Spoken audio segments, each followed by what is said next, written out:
It's Garage Insider TV with Lou Santiago. Lou blasts off on a new project inside the garage. It's a 1958 Chevrolet Delray Wagon. Let's hear from Lou on it now. Hey everybody, Lou Santiago, and you know what? I'm waiting for parts. I'm down for parts on the Slowburban, and I'm waiting to get the exhaust for the Chevelle frame. So here's what I'm gonna do. Being that I'm waiting, and I'm kind of bored, instead of lollygagging, I'm gonna work on this 58 Delray Wagon. Now here's the thing about this Delray. You may not know, so I won't say as you know. If you don't know, this was the first year for this body style. 1958, the Impala was introduced, the Delray and the Biscayne. Now, the Delray was the cheap one, just like the Biscayne. This car was actually ordered by the Air Force, and it comes out of California. That's why it's in such ridiculous good shape. But a friend of mine picked it up out of California, and he said, Lou, I need a hand, can you help me out? And he's always been good to me. So I said, Mike, I'll do that for you. So I'm gonna put a floor in it. He's already jammed a 454 in it with a turbo 400, but I'm gonna do some other stuff that he doesn't know about, like disc brakes. I mean, it doesn't have them. So I'm gonna do that and a couple other things and give it back to him and see what he says. I'm probably even gonna lower it just because it's what I do. So we're gonna do a walk around. You guys enjoy the scenery and we'll go from there. And then when we're done with the walk around, I got a question for all you gearheads out there.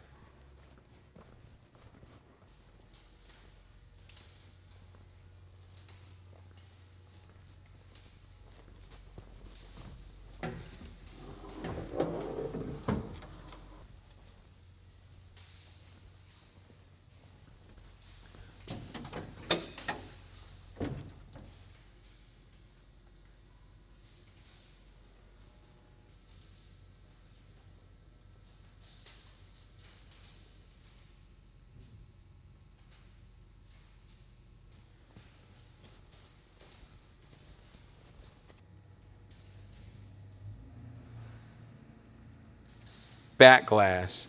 The side glass, there's a guy in California. I hope you enjoyed that walk around. I certainly did. Now here's the thing. Now I do know that this was a one-year body style. My question to you guys is simple. What was the last year of the Bel Air, and what was the Nomad named after? Because my cameraman Jerry said, when did the Nomad go away? And I told him what I know. But I'm not going to tell you that until you guys answer the question. So I want to know. I know '57 was the last year, I should say, of the Nomad. It went away for a few years, and it came back as what? The other thing is when did they stop building the Delray and the Bel Air? So figure it out, and I'll answer it when I do the question and answer thing. So send in your replies. All right. So as you can see, underneath here isn't exactly the modern picture of health, but that's okay. We have a plasma cutter and we have a welding machine, so we're good. Now, as you can see, the floor is really rusted out. And I want to show you, this is what I want to do. I want to fix the floor for starters. And the way I like to do a floor is I like to get underneath and drill holes every few inches, about an inch away from the brace, and then get on inside the car, connect the dots and cut it out. That way the brace stays in. Because the braces look pretty good. And the floor that he actually got is two halves, and there's no bracing in it, so I have to use the braces. This way I don't have to go cutting the braces out of the rockers. But I'm looking at this car, and honestly, I'm not a fan of the X-frame. I'm just not. Like, they're okay, they do what they do, but I'm not a fan. And what I've always wanted to do is actually take a piece from here and go to the back and make it more like a perimeter frame and then put bracing in the middle. If you look at a lot of your shops, like Roadster shops, Scott's Hot Rods, A&M Morrison, they do that. They do two separate rails, and then it's tied by basically like quarter moon circles in there, you know, with tubing. And I like that idea a lot, and it gives you the ability to have a one-piece drive shaft. I've never seen anyone do that on a factory frame and just leave the front and rear half alone. But I feel that that would give him more options if he wanted to later on down the road change things. I think it would also make the exhaust easier to run, because now the exhaust doesn't have to dip underneath the frame rail. It could actually come straight back and be inside the frame rail. And it wouldn't be a big deal because I can build all the body mounts and all that into it. So I'm really thinking about that. I've got another option where I could actually do what they used to do in the 80s and early 90s, is actually clip the front of the car and then build a set of rails back. It was really big in the mini truck world. A lot of guys did it in your 50s and 60s car, well, your 50s cars, where like your trucks had straight axles. So what they would do is take a first gen or second gen Camaro front end and just, you know, weld it into the frame rails. It's not difficult to do, but you got to really take your time and do it right. Because I actually had to fix a few of those cars over the years where the guys would put them in the frame and they'd set the car at ride height with no engine and transmission. And then when they put the engine and transmission and the cross members on the ground, because you just added 500-600 pounds to the front end. So you got to be careful about that. But I don't know if I really want to do that, because there's a lot of really cool stuff you could do on this. I mean, I can build control arms, do a disc brake swap. So I'm really leaning towards doing the bracing down here. And then it would be nothing to modify the floor. So the next thing you're going to see when you come back is I'm going to start drilling out the holes. So the next thing you guys are going to see is me cutting the floor out, because you'll see the holes on top and I'll connect the dots and then run the plasma cutter across it. So let's get this thing down on the ground and see what we got.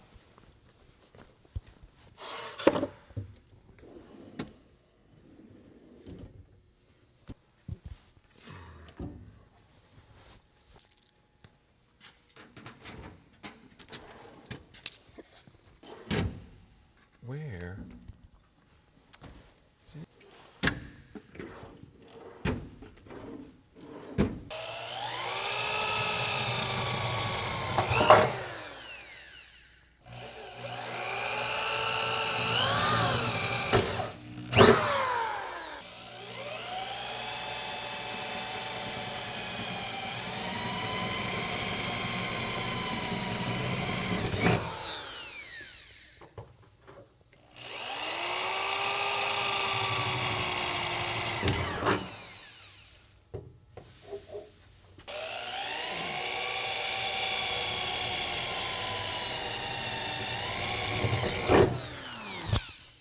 So now what I'll do the whole car like this on all the braces. And then I'll get inside the car and take a soapstone and just connect the dots. And that's where I need to cut. This way, the brace stays unmolested. Then I'll be on the inside still and I'll drill out all the spot welds and take that little strip that's on top of the brace out. That's how I do it. And it just works. Let's do it.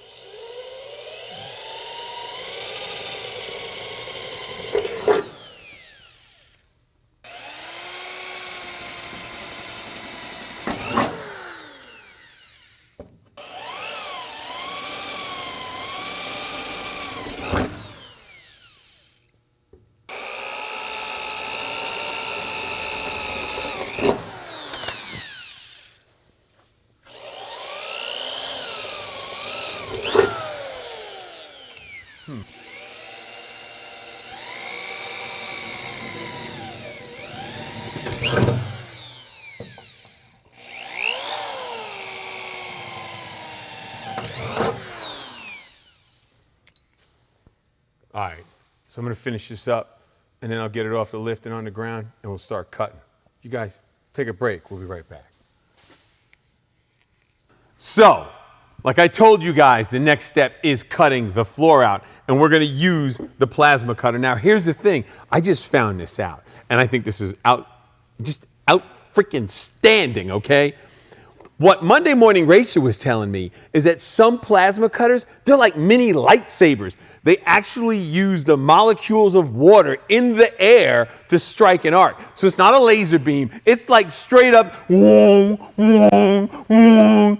Just not that long. It's like that long. And it cuts sheet metal. And it cuts up to, this one cuts up to 1/4 of an inch plate. So here's the deal. There's a Miller Extreme 375 Extreme, right? It's real compact, unlike the ones from 20 years ago that were as big as this table. And when you turned them on, all the lights dimmed, but you could cut down with just anything you came across. Whatever. I don't care if it was a tree. Done. Huge. Ridiculous. That's like lightsaber stuff. But anyway, this is a 375 Extreme. Now, the thing that's really cool about this machine, you can either use 110, 120, or 220, right? 115, I believe, is whatever it is. You can plug it into the wall at the house. I'm not going to do that. I'm going to do the Mac Daddy one. the 220 because that's just how I roll. Because I firmly believe in destroying whatever metal you come across. So all you do is you put on the plug that you need, the required plug, and this machine has a little sensor in it, and it just knows that you're running 220. Air goes in this end, lift up the safety trigger, squeeze, boom, and you're blowing steel out of the way. That's really it. But just so you know, in the consumables kit, there is a little ring here. Notice this ring is short, it's flat, unlike this one. This is a drag cup. This is the one where you actually have to hold the nozzle away from the metal so you can cut. This one is for the guy who's got some mad skills, which I don't have. I just firmly believe in blowing that metal out of the way. So the Reader's Digest condensed version of how this thing works. You ground it, you put it down, squeeze the trigger, it arcs, and it superheats the metal, and then the air just blows it out of the way. It's all it does, man. I mean, I'm not gonna get all scientific with you because it doesn't matter. You just need to know this bad boy works. The other thing you need to know, wear a pair of glasses. I don't like to wear the just clear lenses just because you can get flashed as if you were welding with this. It's got quite the arc. So I jam on my old school glasses, and we're gonna go over to this thing, put some air to it, and let it hammer down. Follow me. With my ground cable. Lightsaber, that's what that is. Now, it just needs to be about 6 feet long, and then we're having sword play. But anyway, besides that, here we are. So this is what I did is, you guys remember, I drilled all these holes. Now, I took my soapstone and drew on the inside, what I would call the outside of the brace. The outside of the brace, because I know a brace is gonna be somewhere in here. Actually, it's gonna be right here because I marked it. This spot here I'm gonna leave alone for right now because it's got all the horsehair and all that, and you know, tar and all that stuff from sealing the car up. I'll clean it up in a little bit. But this stuff here can all go. So it's all marked, and that's why I drill the holes in the floor. This lets me know where my braces are. And I don't cut the braces, because what I'd like to do is go cut these big pieces out, then go back and drill out the spot welds on the sheet metal over the bracing, and I leave all the bracing in place. That helps me with knowing where I am and knowing where everything bolts together at. And that's what we're gonna do now. Something that's really neat because of the plasma cutter. When you do a torch, you know, it used to be that you had all these different ways to cut panels and replace them. I've seen guys use woodworking jigsaws to cut out panels because they had no other way to do it. You know, you can do the cutoff wheels and all that. Now, a lot of guys would not use it, but you can use a plasma cutter as long as you leave yourself enough room, because the heat affected zone is nowhere near as bad as using a torch. It's nowhere near as bad. So, you know, if in a pinch, you could do it. I mean, I've done it where I actually cut like 3-4 inches down, you know, from where I wanted to replace the panel at, and then worked my way up with a different tool, because at the time, this was the quickest and easiest way to do it. So here we go. All you do is you hold it at a slight angle, squeeze the trigger, and rock it in and let it eat. And then just cruise along. Now I know there's a brace here, so I'm going to come down past it and then cut over.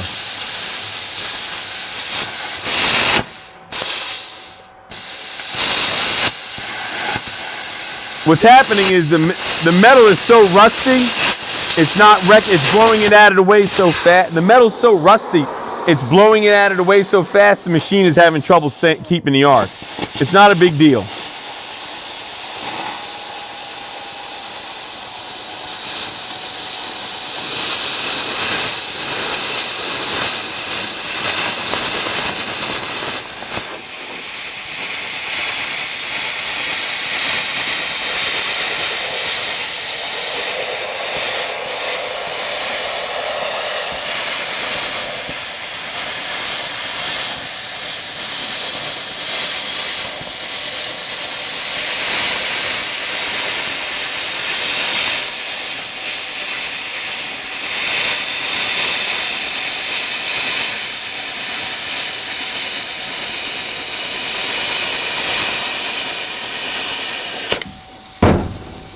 Damn it, man, my karate's off. So where are we stuck at? There's the place.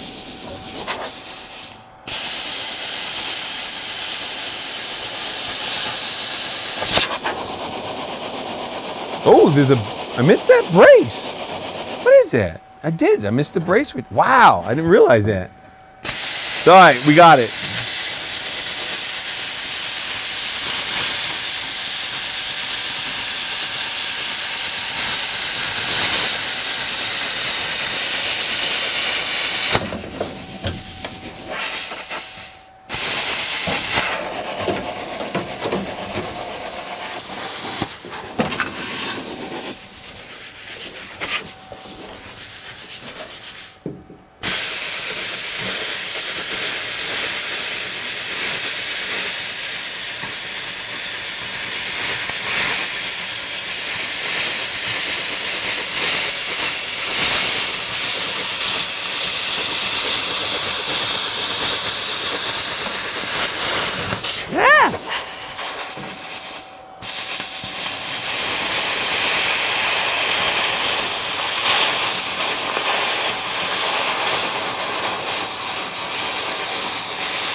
All right, so there's a partial brace here to here.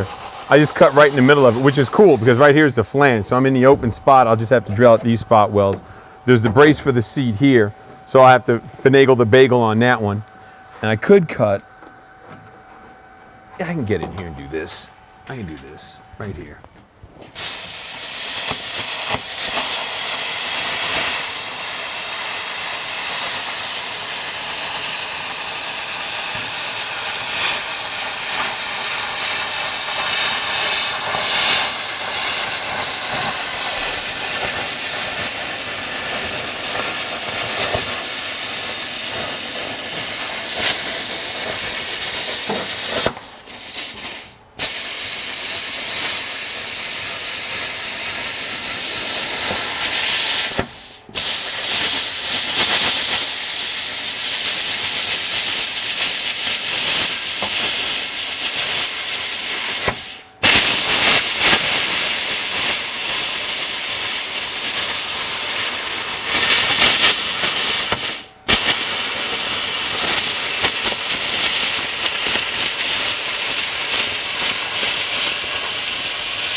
There's a body mount there that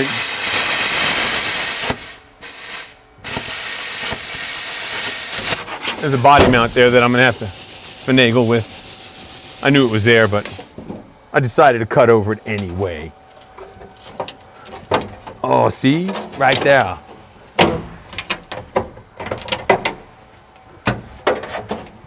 Ayah! Right there's the frame. Sweet. All right, so now a couple things you got to be sure that you make sure that you get out of the way. Like I said, the tar and the sound deadening stuff, that's pretty flammable. Make sure that you don't cut any brake lines or fuel lines. I'm not too worried about this car because the fuel line, there's no gas tank in the back. He put a 1-gallon fuel cell on the firewall just so he can move it in and out of the trailer. I'm actually doing this car for a friend of mine. He's helped me out with a bunch of other projects that I've done. So I figured, you know what? Get the stuff, get it down here, we'll make it happen.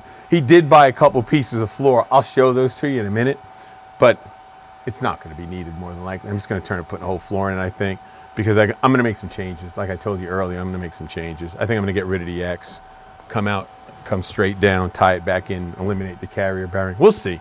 But yeah, I'm going to finish cutting this out. You guys take a break. When you come back, you'll get to ooh and ah with the bulk of the floor out, and then we'll go through. All right, so I've got the floor for the most part cut out, big chunk like that behind me, big chunks here. Now, I cut out the middle so I can access this X-frame. But here's the thing.